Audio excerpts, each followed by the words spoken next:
other thing. Frank will be bringing out items that his parents brought back from the Holocaust, including his mother.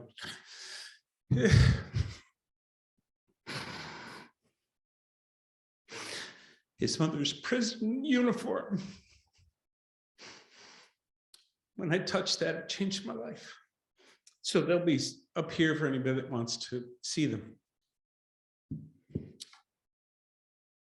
Frank, I think I don't have anything to read here. Let's see. Yeah, would you please come back up?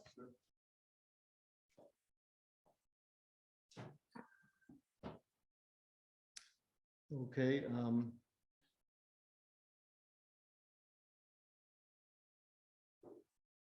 Are you able to get it?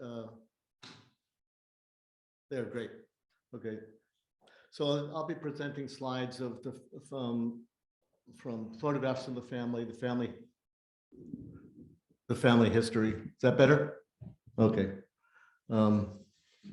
It's over here. Okay, next slide.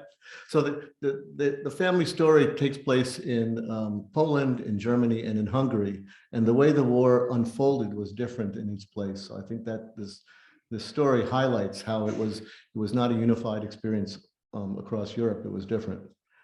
So my mother was born in the small town called Podwalachiska. And at that time, Podwalachiska was in Galicia, which is part of the Austro-Hungarian Empire. After the First World War, it became part of Poland. And today it's in Ukraine. Next slide. And my family was there. My mother's family was there. They went there because it was the space where the gauge of the railroads changed from Russia into Western Europe. So everyone had to get off the train. They had to unload all the cargo and load it back onto new trains. And so my family settled there. They opened a hotel, as you can see. It says Hotel Weigler, and then they had a small factory where they made these small metal items. They had a grocery store. They had the first movie theater in the area. So the family settled there and was doing quite well and got well established. Next slide. This is my grandfather and my grandmother on their the wedding at the time of their wedding anniversary. Next slide. That would have been about 1900. And then here you can see at the beginning of the World War, the red and blue lines are the lines between the Germans and the Russians, and because Austro-Hungary was allied with Germany, and Russia was part of the French and English alliance. And Podwalachiska was right about down here, right on the border. So my grandfather was taken by the Russians for civilian defensive labor, so we're building trenches and things like that. And to get the family away from the war, he sent my mother, my grandmother, my mother, her sister and brother, and my great-grandmother to his brother, who at that time was living in Leipzig, Germany, which is it's east of Berlin, quite far away from the fighting. Next slide, please. This is a photograph of my grandfather when he came back after the war. He came back to Leipzig. This was 1917. So the Russians got out of the war, when the communists took over, and withdrew from the war, and he was released, and he joined the family in Leipzig. Next slide. However, the myth, the ideas began right away in Germany that the Germans never were defeated, but they were stabbed in the back. And the blame for the stabbing in the back was placed upon the Jews. That the Jews used the war for profiteering, that the Jews avoided military service, which was quite untrue. Actually, the Jewish population in Germany was overrepresented in the fighting. In part, I think, because the German Jews wanted to prove that they were really citizens of Germany and not outsiders. Next slide, please. So here's a photograph of my mother and her siblings. My mom's the one with the big bow in her hair. then her older sister Gisela, her younger sister Anita, and her older brother Ike. This was taken in about 1920. Okay, next slide, please. And then this is the family that was in Leipzig. The family there, my grandfather's brother, Victor, established a thriving business in seltzer water. So these are the pictures of him, his two children and his wife, and then him and his brother and my great-great-grandfather. Next slide. And then in 1929, my father started medical school in Leipzig. That's how he met my mom. He was 19 and my mom was 16. So here they are as they first met and started dating. Next slide, please. And then this is my mother's graduation from the gymnasium, from high school. She is at the bottom.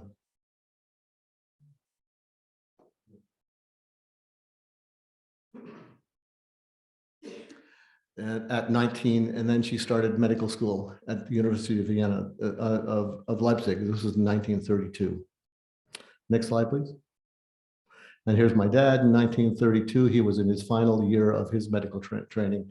He is the second from the right. And so he was almost finished in 32. He was almost finished with his medical school. Next slide, please. And then in 1933, things started to change. In January, I believe it was, Hitler became chancellor. And this is a photograph of Hitler marching through the streets of Leipzig. One of the first things they did was they closed the universities to Jews. So my mother would have been starting her second year of medical school, but she had to drop out. She was kicked out of the medical school. Fortunately, my father finished. So he got his degree. He was able to finish his degree.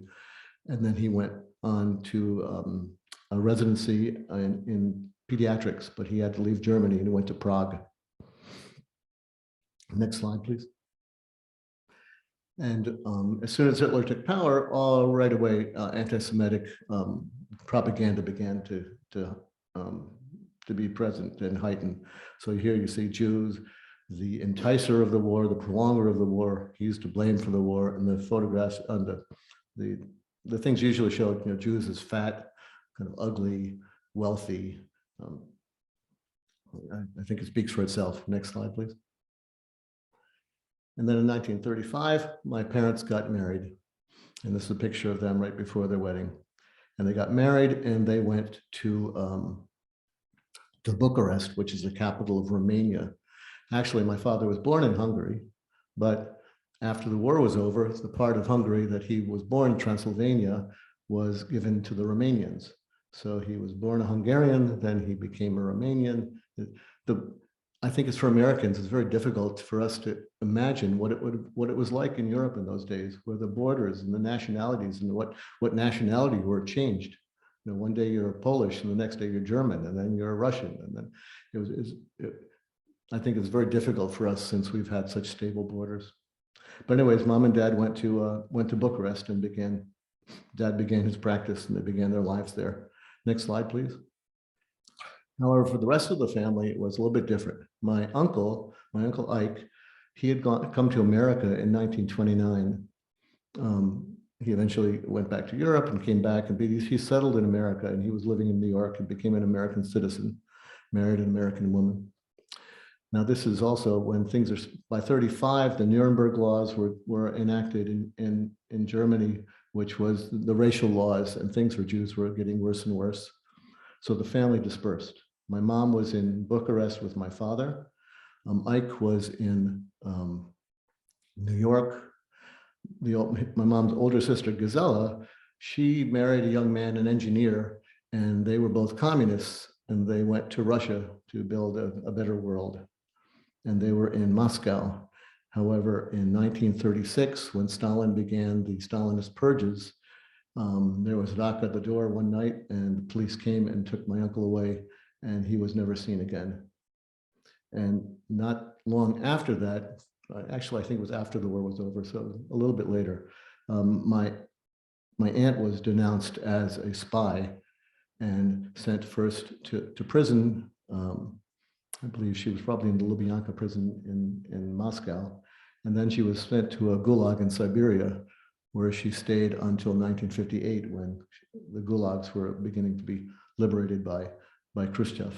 So she escaped the Nazis, but did not escape difficulties.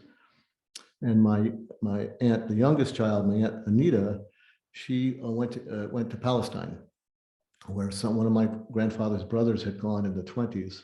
And so she escaped from Germany into Palestine and was there until, I believe, 1938 or 39, when she joined the family that made it to New York. My grandparents, my maternal grandparents, were able to get out of Germany in 1935. They were very lucky. My grandfather would have been arrested because they were not German nationals, they were Polish, and non-citizen Jews that weren't citizens of Germany were arrested and usually sent to Dachau. But my grandfather heard about it. He was able to get to the American embassy, and because he had a family in America who were able to vouch for him, he was able to get a visitor's visa. So he was able to get out of Germany in 1935. So my mother's parents and her siblings all made it out of Germany. Next slide, please. At the same time, while this was going on in Germany, there was what was happening to the Jews in Germany was pretty well known around the world.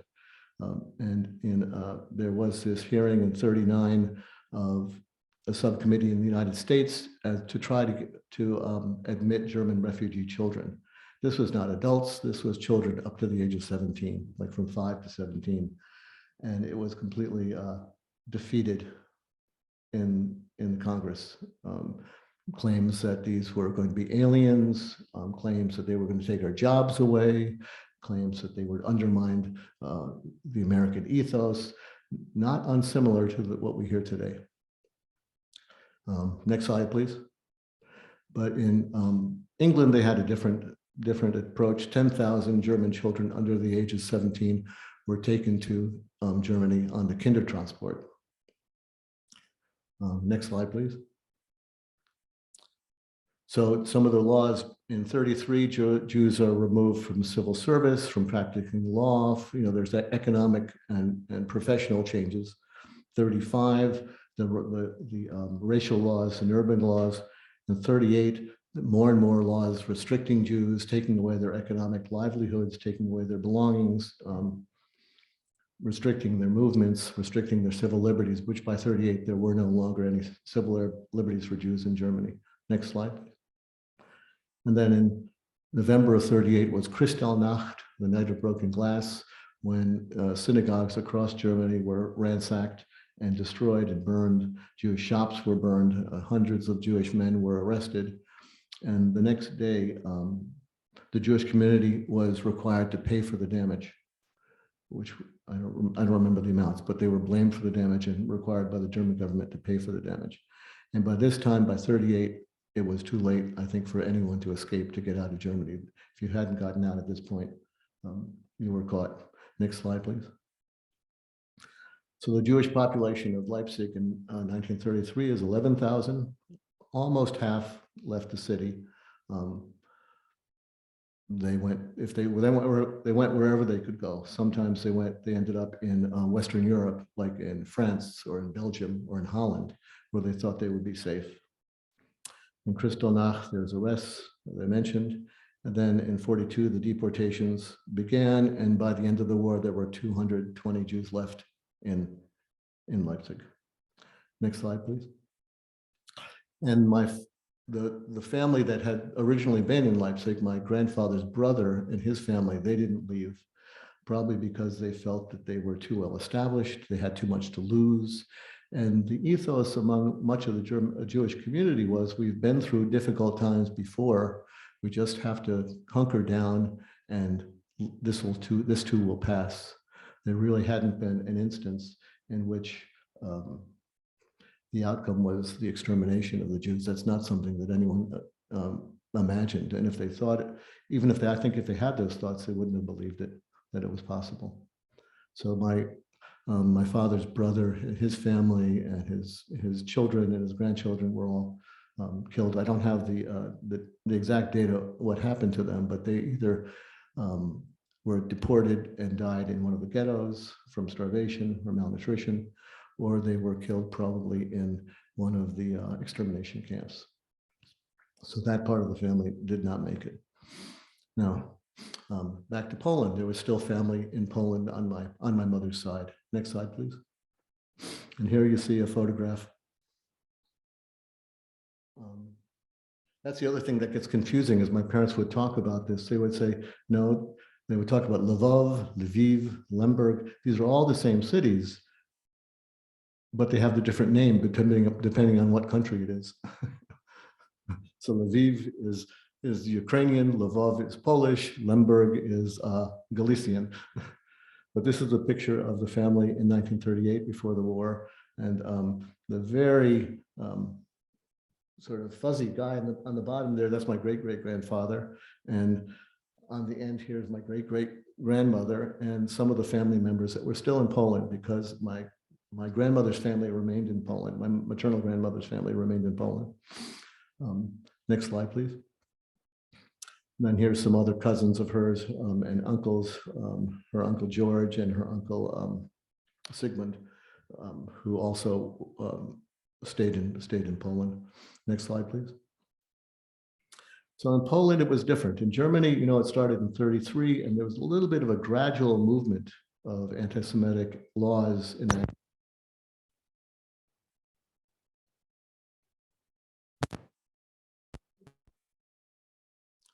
I'm back. Okay.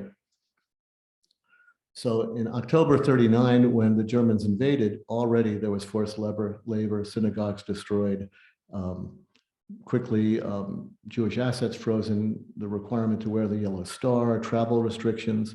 By April 1940, within less than a year, the first ghetto is built in Lodz.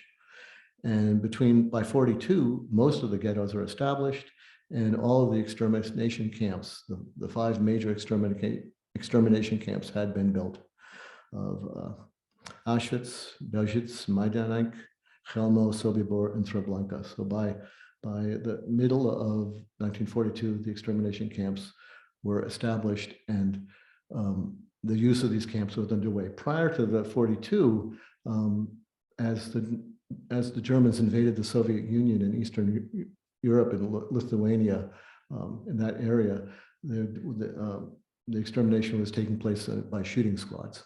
They talk about that as the Holocaust by bullets, where people were taken into the forest and shot.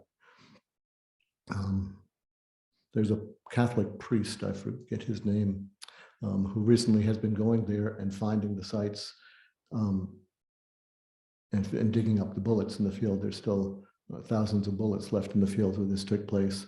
But in 1942, the Nazis decided that this was too hard for the soldiers. It was taking too much time, and it was too difficult for the soldiers. So they established the use of the extermination camps, first with carbon monoxide poisoning and then with Zyklon B. Next slide, please. And this is just a map of Lodz, in which you can see the ghetto in orange and then the labor camp in red. And so Jews were used as slave labor as long as they were able to work. And if you were not able to work, you were exterminated and sent to one of the extermination camps. And so I believe that this is where the family ended up. And of the family in Poland, there were no survivors. Next slide, please. And this is just a photograph of Jews in Lodz being marched through the streets as people watched. Next slide, please. And so here you see then the sites of the major extermination places and camps throughout Poland.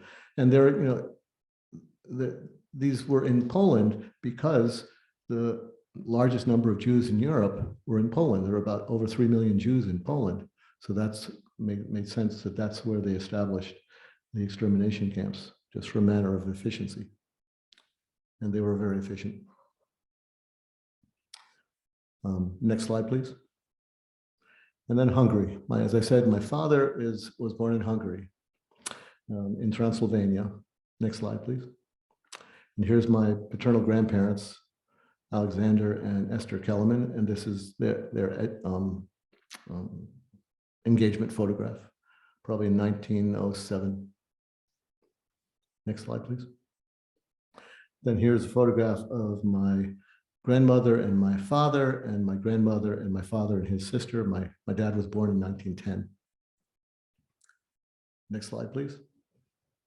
And this is my grandfather. He was a captain in the Imperial Guard of the Austro-Hungarian Army. So that in 1914, he went to war to fight with the Austro-Hungarians, primarily on the Russian front, on the Russian border.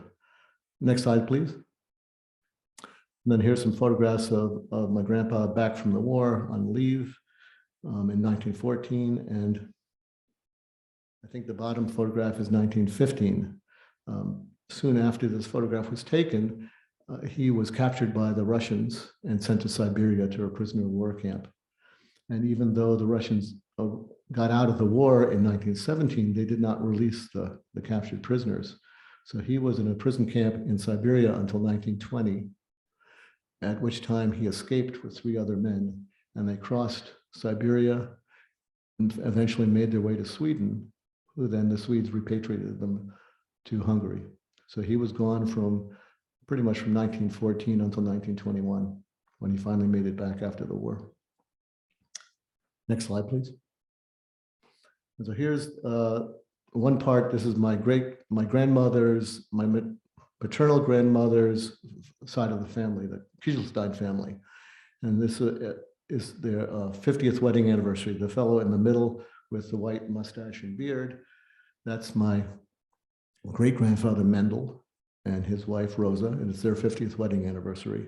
And next to Rosa is my great-great-grandfather Abraham Leibowitz, and then the rest of the family, aunts and uncles and cousins. And on the left-hand side, the last man, that's my grandfather. Sitting below him is my grandmother, and standing next to him is my father. And then sitting on my great-grandfather's lap is my Aunt Nushi, his sister. You can see the family is, I like this photograph because it shows the change across time. My great-great-grandfather, who is dressed traditionally more Orthodox, and my great-grandfather a little bit less. And by the time it's to my grandfather and my father, they're pretty much assimilated and wearing the clothing, you would expect anybody to be wearing. So it shows sort of the change in orthodoxy over time. And the family was doing well. They're happy and prosperous. The war was over. They were able to reestablish themselves. Next slide, please. And again, photograph of mom and dad. They were well established in Bucharest. Next slide, please. My dad had his pediatric practice, and these are just some photographs that somehow, I don't know where they came from, but somehow were saved of dad and as he was starting his practice. My mom began as a German tutor, because at this time, Germany's and the German economy was becoming very strong. So people wanted to do business in Germany. So the Romanians and the Romanian populace wanted to learn German. So my mother started tutoring German. And that's how the family kind of survived. Go ahead. Next slide, please. Now the quotas this time, you can see some of the numbers. My mom was able to get a quota because her parents were in America and her brother was in America, and she had a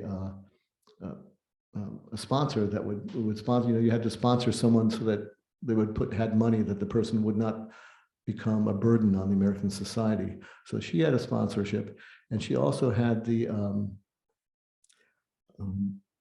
number from Germany, so she was able to get a visa. But my dad from Romania, you can see the total number of people allowed in Romania was 377. So he was not able to get a visa.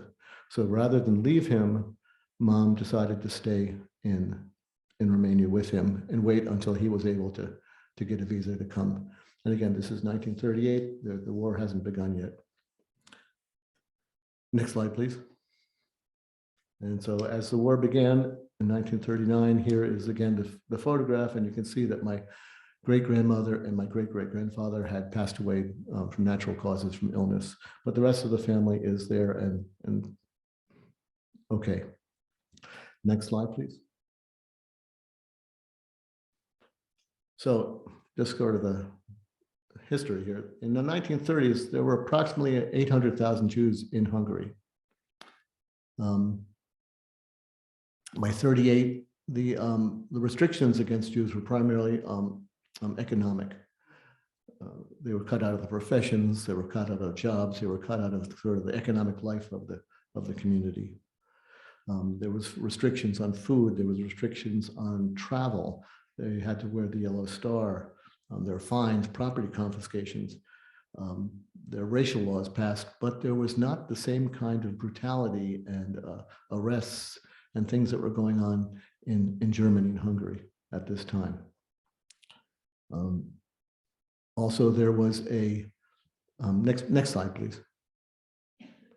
Then in September 1942, my brother was born. And at this point also, I should say that my parents left Bucharest and went back to Hungary. There was a rule in Hungary that if you could prove that your family had lived in Hungary, I don't remember for how many years, you were exempt from some of the deportations and some of the difficulties. And my family had papers going back to the early 1700s that they had been living in Transylvania. So my father and mother believed they would be safer in Transylvania. So they went back to Turga, where my father's family was. And then in September 1942, my brother Gyuri was born. And here they are with a picture of Gyuri. Next slide, please. So in 41 to 44, Jews were deported from Hungary, but only Jews who were not Hungarian citizens. So Jews had escaped from Poland into Hungary, were then deported back to Poland. Some Jews were taken for forced labor battalions where they would have to be on the front and dig trenches or go through minefields, defusing mines. So as I said, my dad went back to Transylvania, and since many of the doctors, the Hungarian doctors, were drafted into the army, and my dad was a doctor, they needed doctors. So they sent him to a small town, I think it was called Ojdola, and where he was like the county doctor. But one of the things he was able to do, my mom stayed with his parents in Turkmenish and eventually joined him. But one of the things he was able to do, he was able to get a typhus vaccine, and he was able to vaccinate my mom and himself, which later I'm sure helped them survive the war. So things were getting difficult for Jews in Hungary, but it was very difficult, very different. There were no ghettos in Hungary at this time until 1944. There were no really not massive deportations or shootings. So they felt safe enough that they would be able to survive. Next slide, please. And then in 1944, things changed very rapidly. That's when Adolf Eichmann went to Hungary. And even though the war at this point was clearly lost, the Nazis were determined to eradicate the last large population of Jews in Europe, the Hungarian Jews. And so starting in March, the Hungarian government also saw that the war was being lost, and they began to make overtures to the Allies to surrender. And the Germans found out about this. So in March of 1944, the Germans occupied Hungary and established a much stronger Hungarian Nazi, the Iron Cross, they were called, a Nazi regime in the Hungarian government. And as I said, the de-Jewification of Hungary began. Next slide, please. So in April, they begin to establish ghettos. Again, as I mentioned, there had not been ghettos in Hungary, anything that had gone on in Poland and some of the other countries. None of that had been going on. But in May, in April, they start to establish ghettos. In May, they start deportations. And in between May 15th and July 9th, approximately 500,000 Jews were deported to Auschwitz-Birkenau. There was also an order that 100,000 were to be selected for slave labor and sent back to Germany. So they go through the selections, and Fortunately, my parents were able to survive that. I'd like to read you something from my father's journal. This is something how they survived and what happened when they arrived in Birkenau. They never told my sister and I until we were quite a bit older. But, yep. Closer? Okay. So according to the Red Cross documents, we arrived in Birkenau on June 5th, 1944. Hani, it's my mother, got down from the train first from the cattle car on the ramp, and I stayed in the corner trying to find out from the prisoner in a striped suit, what is going on? What is this place? Where are we? What is happening? There was screaming, yelling, dogs barking. The man told me, "Is that your wife and child? Don't let her hold the child." I got down to where the SS was separating the men and the women into two ramps. I don't really know why or what, but I did what he said, and you children know the rest. And then we were separated, and I no longer saw what happened, and I never saw my Jurika again. It is the most terrible for me to picture this and imagine what happened to Jurika. Was he with a nanny or did he die alone? Who held him? This is before my eyes every day. Somehow it comes back every night, lying in bed, with the question of why. Why did he have to go to his death without us, to die alone? Was it a better alternative to let Hani go and die with him? In those terrible few moments, I chose life. I chose to survive and to live, but I have to live with it. This is our share, is to live with the memory of what happened. It's with me the same way every day. The family survives and prospers. Our survival brought this about, yet the pain and sorrow of Jurika's loss, the loss of my parents and family, remains forever.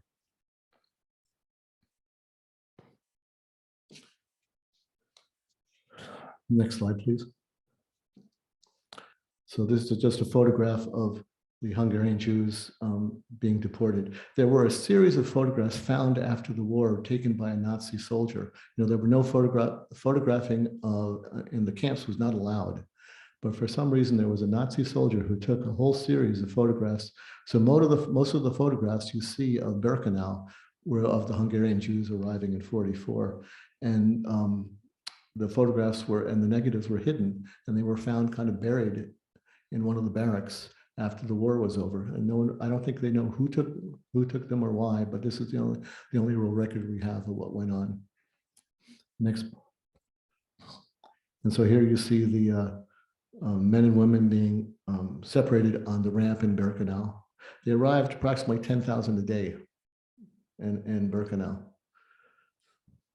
And you see the women on the left, the men on the right, and one of the Nazi officers is Mengele, who would look at you and point left or right, death or not.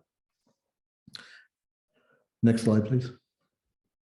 And here you see a picture of my mom. Looking away.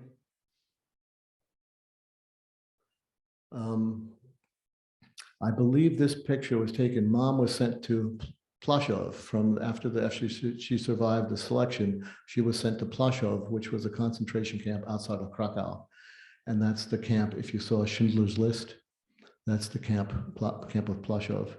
And then when that camp was evacuated, as the Russians were approaching, she was sent back to Birkenau, where she went through a second selection, which she survived again. And I believe that this photograph was taken at that time during the second selection. She was then sent to a concentration camp in Germany at a place called Markkleeberg. And Markkleeberg was right outside of Leipzig, where she grew up. And it's a place where she used to go and swim with her friends in the summer. So she said that when she knew where she was and she was in Germany, she knew that she would survive. Somehow she would figure out a way to survive because she was German speaking. Next slide, please. This is just the crematorium in Birkenau, which the Nazis destroyed, tried to destroy evidence of what had been going on. Next slide, please. And this is just a photograph of the women and prisoners working in Birkenau. Next slide, please. And this is the camp of Kaufering, where my father was sent. Kaufering was a subcamp of Dachau. and it was a place where they were building, I think it was connected to a Messerschmitt jet factory. And this photograph was taken after the war by the American Army, and you could see the triangular things were sort of underground barracks where the prisoners were kept, and you can see how many of them were burned down since before they evacuated the camp. They locked prisoners into the barracks and burned them down. Those who were able to walk were marched out. The Nazis had a plan that they would march prisoners into the Alps, into the Bavarian Alps, where they would build fortifications and sue for a better peace. Next slide, please. And this is a photograph that were taken of the march out of Dachau, which my dad was on. You can see the prisoners march. There were about 3,000 prisoners on the march. 5 days later, there were about less than 1,000 left alive. Dad said that they marched them into a ravine and surrounded them with machine guns and told them that they will all be dead in the morning. But when they woke up in the morning, the German soldiers were gone. And as they climbed out of the ravine, they saw American jeeps coming and American troops, actually members of the Nisei Brigade, of the Japanese-American Nisei Brigade, and they were liberated. Next slide, please. And so this is a letter that my father sent to my grandparents in New York through the American Army. After a year of slavery, the glorious American Army liberated me from the hand of our murderers in Dachau. Have you news from Joanna? I hope she is in life. We were separated a year before. And he gives my address. Next slide, please. And hopes for a telegram from them if they have any word if she's alive. Next slide, please. This is an interesting story. This is a letter that was written by an English soldier to my grandparents in New York. My mom was also on a march out of Markkleeberg, and she and 3 other women escaped from the march and hid in the woods. And while they were hiding, they came across 3 British prisoners of war who all had also escaped. This was late April of 1944. And so Mom said that she was going to go into the nearest town and try to get them food. She would somehow bring food back. And so she went into the town. She found that some people, she told them who she was, that she was a Jewish prisoner, and that she had British soldiers hiding with her, and that if they would help, the British soldiers would give affidavits that they had been helped by the people to the Americans and the British armies that were coming. So for the next 2 weeks, she would go back and forth between the town and the place in the forest where the soldiers were hiding and bring medical supplies and food and things like that. And the fighting was still going on. It's not like the war ended and all of a sudden the fighting stopped. The fighting continued and continued. So she was pretty tough cookie. But this is the letter that was sent by one of the British soldiers to my grandparents in New York, talking about what she had done and trying to help her. And through the British, she eventually made it to the Americans, and the Americans helped her find my father. And then they were reunited in a place called Bad Nauheim, where my mother was working as a translator with the Americans. The love my parents had for the American soldiers just was unbelievable. My mom, when they would talk about the American boys, they just described these young boys and why were they here? Why were they fighting and risking their lives for us? And my mom told a story what it was like after. My dad said, when he was liberated, and there was an American colonel who was asking him, "What do you need?" And he said, he called me sir. And he said, could you imagine that? Here I am, a person, I have nothing. I have no country, I have no papers, I'm displaced. And this colonel, an officer, calls me sir, asks me what I need, and I tell him we need everything. And the next day, truckloads of supplies arrive, and they established a hospital to take care of the prisoners. Mom said she was working for the American Army, and she was still considered a German national. So she wasn't allowed to fraternize with the American soldiers.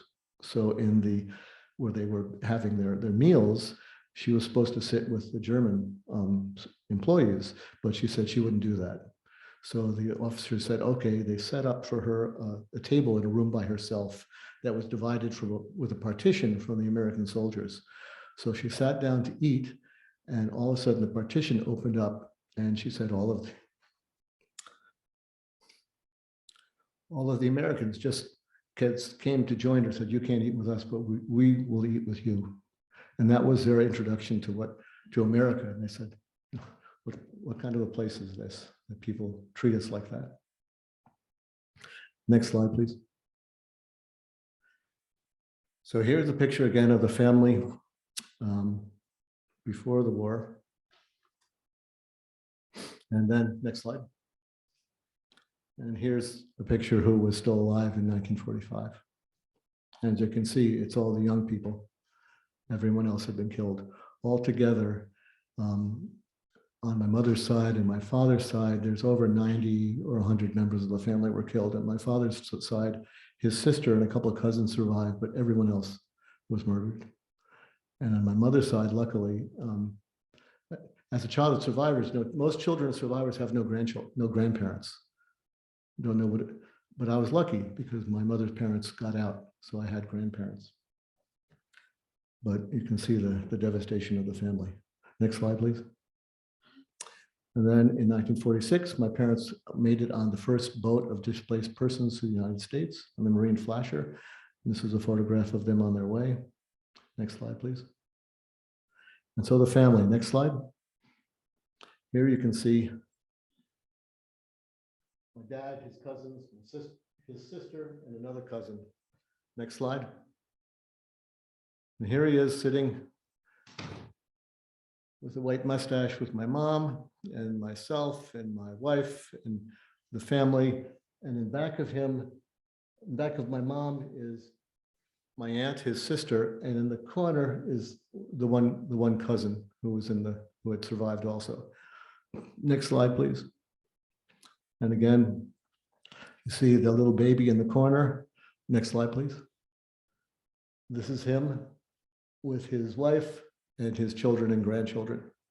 So the family continued and survived and went on.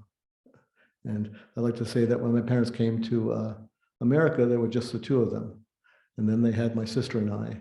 And then my sister and I had our children. And then our children had their children. So there's about 19 of us now out of the two that first came. So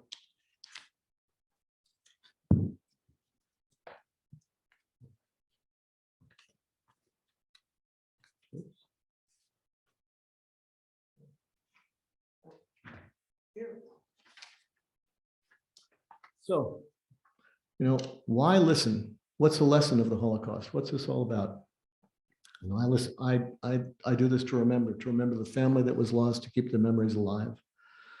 Elie Wiesel said that one answer was that humanity is hopeless, that we might as well give in to pessimism and despair. However, he thought that was really not the appropriate response. He offered a better possibility, a different one, that we maintain faith in man and maintain faith and hope in the face of these instances of cruelty, hatred, and evil. So listening to the testimonies of survivors, one thing is clear. Survivors never gave up, despite the bigotry, the hatred, despite Treblinka, Chelmo, Majdanek, Sobibor, Bežic, Auschwitz, Birkenau. They never gave in to despair. There's questions of why didn't they fight back? Why did they go like sheep to the gas chambers? They didn't. They fought. They survived. They could have, given up and died, but even in those places, they didn't give up hope. They went on to build their families and to dream of a future. My parents were as patriotic as any Mayflower descendants. They loved America, and they were grateful for being able to live in this country. And I've had a long and secure career. My wife has had a secure career, well, psychologist, and my children have grown to be psychologists and a cardiologist. And so in a ways, our family exemplifies the American dream that my parents believed in and that we all wish was a possibility for everyone. Yet despite this, my mother would ask me, she would say, Frankie, Frankie, does anyone know Auschwitz? Does anyone know what happened to the Jews? She wanted to know that people cared, that it hadn't just been forgotten. And over the years, with many reassurances, and she also gave a testimony to the Shoah Foundation, she came to believe that people did care what had happened, that the war was not just being forgotten. And yet, despite my reassurances to her that people do care, I recognize that within myself, there is fear of anti-Semitism. It lingers, it stays with us. I recently asked my daughter, who moved to a new community, does she want to put a mezuzah on her door? Does she want to identify her family and her house as being Jewish? But over time, I've come to understand that these anxieties, which I carry with me, can lead me to turn inward and away from others and away from the larger community. But instead, I want to use these worries beyond my day-to-day decisions as an American Jew and help lead me to a life of compassion, of service to others, and to connection with other groups and their sufferings. Jews are not the only group at risk as the global social unrest and insecurity grows. And there's many who meet the world each day with the worries and risks about their lives and what their children will face in the future. While my own concerns about anti-Semitism might lead me to retreat and turn away from the larger community, I have to instead reach out and partner with others and connect with others. And so beyond the healing of any one survivor or any one survivor's child, knowing that we here as a community, and you invite me to speak, care about these stories, feel compassion, also alarm and outrage, and the need to stand as witnesses when we recognize inhumanity, racism, anti-Semitism, atrocities, genocidal attacks. We can speak out, and sometimes we can find even a way to take action. And I think that I very much believe what Elie Wiesel said, by listening, we become witnesses, and by witnesses, we can speak out, and that silence is the enemy. So even if we can't do anything, we can speak out. So once again, thank you for inviting me. And I hope that, not that you enjoyed, but that found this helpful and meaningful. Thank you.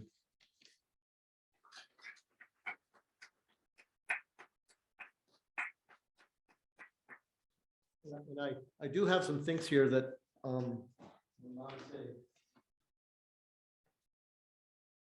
this was part of her uniform.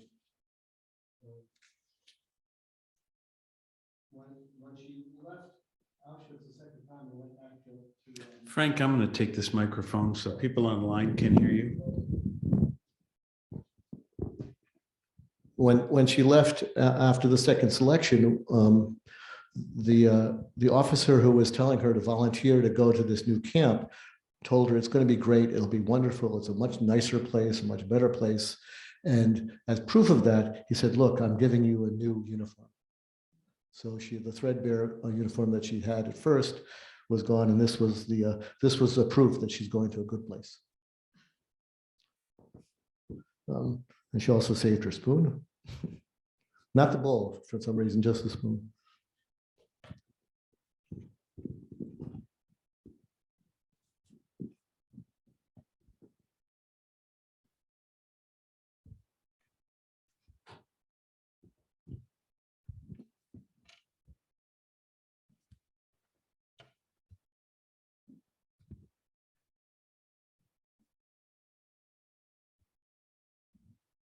And then you please come up and take a look. These are just some things that people made for her in the camp. They made presents for each other. They maintained, this sort of idea about the camps being these places of just, thinking about yourself and survival. It was more than that. Even there, people tried to remember each other. They tried to celebrate holidays. They tried to give to each other. And so these are little things that people gave to her with her name, with her initials. Here's a little thing with a heart. And then this is unusual. After the war was over, a German woman came up to my mom and asked her if she was Jewish. And she said she wanted to give her this ring. The Torah is a Jewish Bible, the scrolls. And the Torah is usually decorated by a crown and a silver breastplate. And there are usually jewels that hang from the crown to decorate the Torah. But the woman told my mom that this ring had been made from a Torah scroll, and that her husband had given it to her as a present when they had desecrated the synagogue and taken the things. But she thought that it should no longer be hers. It should be with a Jewish family. So she gave it to my mom.